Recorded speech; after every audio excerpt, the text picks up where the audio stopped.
বিপিএলের অন্যতম সফল দল কুমিল্লা ভিক্টোরিয়ান্সের কর্ণধার নাফিসা কামাল নাকি নামিদামি প্লেয়ার কিনতেন আর তাদের সাথে রাত কাটাতেন।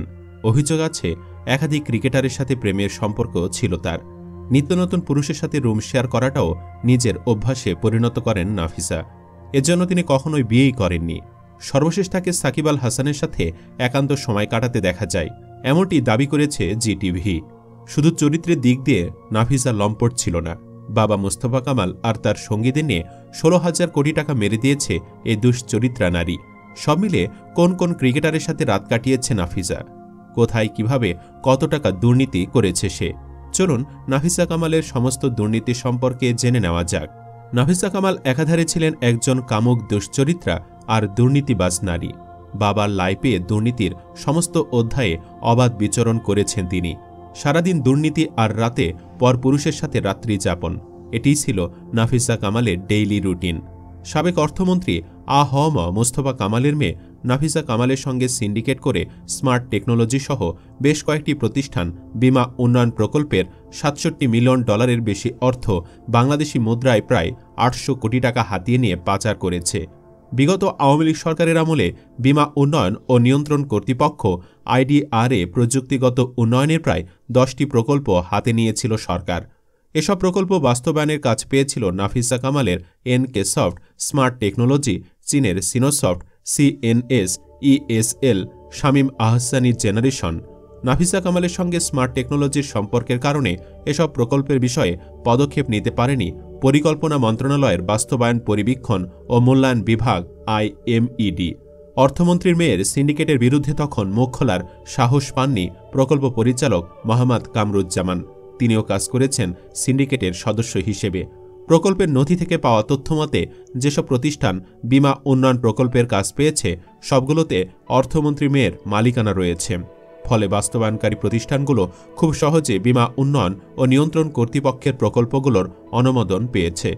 বাংলাদেশ ইন্স্যুরেন্স একাডেমিতে একটি গবেষণা কেন্দ্র ও সার্ভার রুম উন্নয়নে ২০২৩ সালের ২২ মে ১.২১ মিলিয়ন ডলারের একটি প্রকল্প বাস্তবায়নে Bangladesh association of software and information সার্ভিসেসের সাবেক সভাপতি শামীম আহসানের জেনারেশন এবং এনকে সফটের চুক্তি অনুমোদন করেন প্রকল্প পরিচালক মোহাম্মদ কামরুজ্জামান।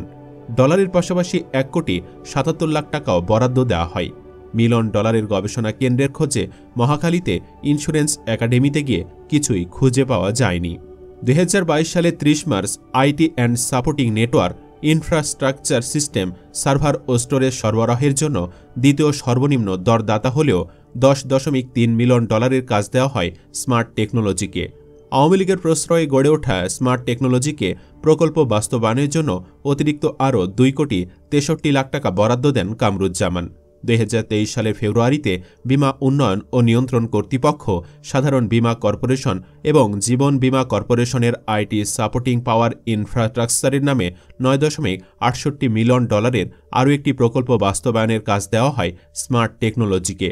এ প্রকল্পের সর্বনিম্ন দ্বিতীয় দরদাতা ছিল নাফিসা কামালের প্রতিষ্ঠান স্মার্ট টেকনোলজি।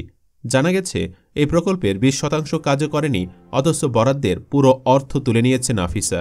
২০২৩-২৪ অর্থবছরের শেষ সময়ে গত ২০ জুন তাড়াহুড়ো করে স্মার্ট টেকনোলজির ঠিকানায় এনকে সফট এবং সিনোসফটের জয়েন্ট ভেঞ্চার প্রতিষ্ঠানের অনুকূলে ৪.৭৬ মিলিয়ন ডলার ছাড় করে নাফিসা কামালের নিয়ন্ত্রিত প্রকল্প পরিচালক। ডলারের পাশাপাশি অতিরিক্ত ২,৩১ লাখ টাকাও বরাদ্দ দেওয়া হয় এ প্রতিষ্ঠানকে। চীনা প্রতিষ্ঠান সিনোসফটকে প্রকল্পের ওয়েবসাইট, কাস্টমার রিলেশনশিপ ম্যানেজমেন্ট এবং কল সেন্টার উন্নয়নের জন্য ১১.১ মিলিয়ন ডলার ছাড় করা হয় ২০২২ সালের ২১ আগস্ট। বীমা ব্যবস্থাপনা সফটওয়্যার উন্নয়নের জন্য একই দিন আলাদা চিঠিতে চীনের সিনোসফট রেসটেককে দেওয়া হয় ৯.১৭ মিলিয়ন ডলার। ২০২২ সালের ৩১ মে আরেক প্রযুক্তি প্রতিষ্ঠান কম্পিউটার নেটওয়ার্ক সিস্টেমকে একটি এন্টারপ্রাইজ রিসোর্স প্ল্যানিং সফটওয়্যার ও ইমেল ব্যবস্থাপনার জন্য ২৩,৪ লাখ টাকা দেওয়া হয়। এ ধাপে ১৭,৩৬ লাখ টাকার অতিরিক্ত বরাদ্দ পায় সিন্ডিকেটটি। খোঁজ নিয়ে জানা গেছে বীমা প্রকল্পের এই অর্থ পুঁজিবাজারভুক্ত জেনারেশনে বিনিয়োগ করেছেন সালমান এফ রহমানের আশীর্বাদপুষ্ট শামীম আহসান, যিনি শেখ হাসিনার ঘনিষ্ঠজন হওয়ায় রাষ্ট্রায়ত্ত অগ্রণী ব্যাংকের পরিচালকও হয়েছিলেন। প্রকল্পের নথি থেকে জানা গেছে 2023 সালের 21 ডিসেম্বর নাফিসা কামালের এনকে সলিউশনস, এক্সপ্রেস সিস্টেমস এবং আশপায়ার টেক সার্ভিসেসের জয়েন্ট ভেঞ্চার প্রতিষ্ঠানকে 28 দিনের মধ্যে সাইবার সিকিউরিটি রানসামওয়্যার পণ্য সরবরাহের জন্য $1.71 মিলিয়ন চুক্তি অনুমোদন করেন প্রকল্প পরিচালক মোহাম্মদ কামরুজ্জামান।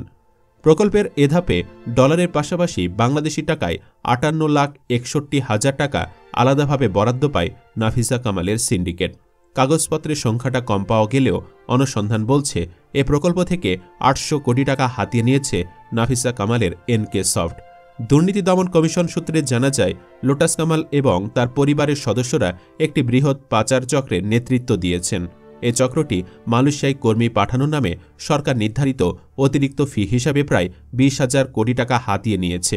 তারা শ্রমিকদের কাছ থেকে ভুয়া চাকরির প্রতিশ্রুতি দিয়ে এই বিপুল পরিমাণ অর্থ সংগ্রহ করেছে।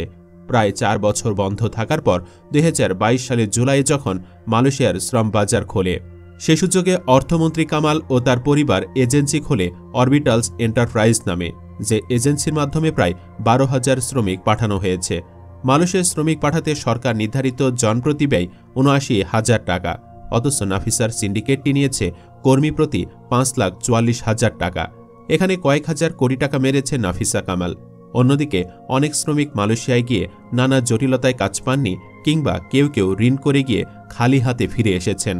চলতি বছরের 19 এপ্রিল মালয়েশিয়ায় বাংলাদেশি শ্রমিকদের দুর্দশা নিয়ে জাতিসংঘের মানবাধিকার বিষয়ক হাই কমিশনের কার্যালয়ের ওয়েবসাইটে একটি বিবৃতি প্রকাশ করা হয়, যেখানে মালয়েশিয়ায় বাংলাদেশি শ্রমিকদের অনেকেরই মানবেতর ও অমর্যাদাকর পরিস্থিতির মধ্যে দিন যাপনের বিবরণ উঠে আসে।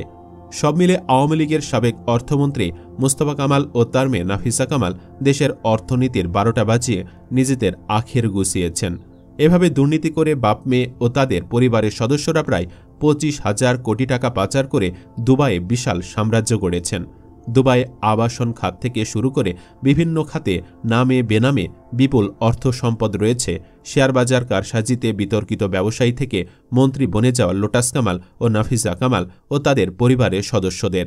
দুদক সূত্র বলছে, মালয়েশিয়ায় কর্মী পাঠানোর নামে সরকার নির্ধারিত অতিরিক্ত ফি বাবদ প্রায় 20,000 কোটি টাকা হাতিয়ে নিয়েছে মুস্তফা কামাল ও তার পরিবারের নেতৃত্বাধীন চক্র। এদিকে সরকার পরিবর্তনের আভাস পেয়ে গত জানুয়ারি থেকে নিজেদের ব্যক্তিগত ব্যাংক হিসাব খালি করে বিদেশে পালিয়েছেন নাফিসা কামাল ও তার কুলাঙ্গার বাবা। গত জানুয়ারি থেকে তারা ব্যাংক থেকে তুলে নিয়েছেন 650 কোটি টাকা। বাকি অর্থ আরও আগে বিদেশে পাচার করেছে তারা। ফলে সরকার তাদের ব্যাংক হিসেব জব্দ করে এক আনাও পায়নি। এভাবে নাফিসা কামাল তার মাস্টার মাইন্ড খাটিয়ে নতুন সরকারকে বুড়ো আঙুল দেখিয়েছে। বাংলাদেশ ফিনান্সিয়াল ইন্টেলিজেন্স ইউনিটের জব্দ করা ব্যাংক হিসাবে অবশ্য পাওয়া গেছে মাত্র 80 কোটি টাকা, যে অর্থ সাগরের বুকে 1 ফোঁটা জলের মতোই। মূলত ব্যাংকে টাকা না থাকায় পুরো অর্থ তুলে নিতে পারেননি নাফিসা। অভিযোগ আছে, নাফিসার পাশাপাশি সাবেক এই মন্ত্রী ব্যাংক, পুঁজিবাজার ও সরকারি প্রকল্প থেকে লুটেছেন হাজার হাজার কোটি টাকা। এদিকে গত আগস্টে সাকিব আল হাসানের সাথে দেখা যায় নাফিসা কামালকে। সে সময় অনেকে দাবি করেন নাফিসা কামালকে বিয়ে করেছেন সাকিব, যদিও পরে জানা যায় বিয়ে নয়, দুজন পরকীয়া সম্পর্কে আবদ্ধে থাকতে পারেন। যদিও সাকিব পত্নী শিশির এ সম্পর্কে গুজব বলে উড়িয়ে দেন। বিশ্বস্ত সূত্রের খবর, সাকিবের মান রাখতেই শিশির মুখে কুলুপ এঁটেছিলেন। অভিযোগ আছে, শুধু সাকিব নয়, পাকিস্তানি প্লেয়ারদের নিয়ে মজা লুটত নাফিসা। তাছাড়া ক্যারিবিয়ান ব্যাটার আন্দ্রে রাসেলের সাথেও রাত কাটাতে পারেন নাফিসা, এমনটাই অনুমান নেটিজেনদের। সুপ্রিয় দর্শক, আপনি কি চান বাপ বেটিকে যেন দেশে ফিরিয়ে চরম শাস্তি প্রদান করা হয়? কমেন্ট বক্সে জানিয়ে দিন আপনার মতামত।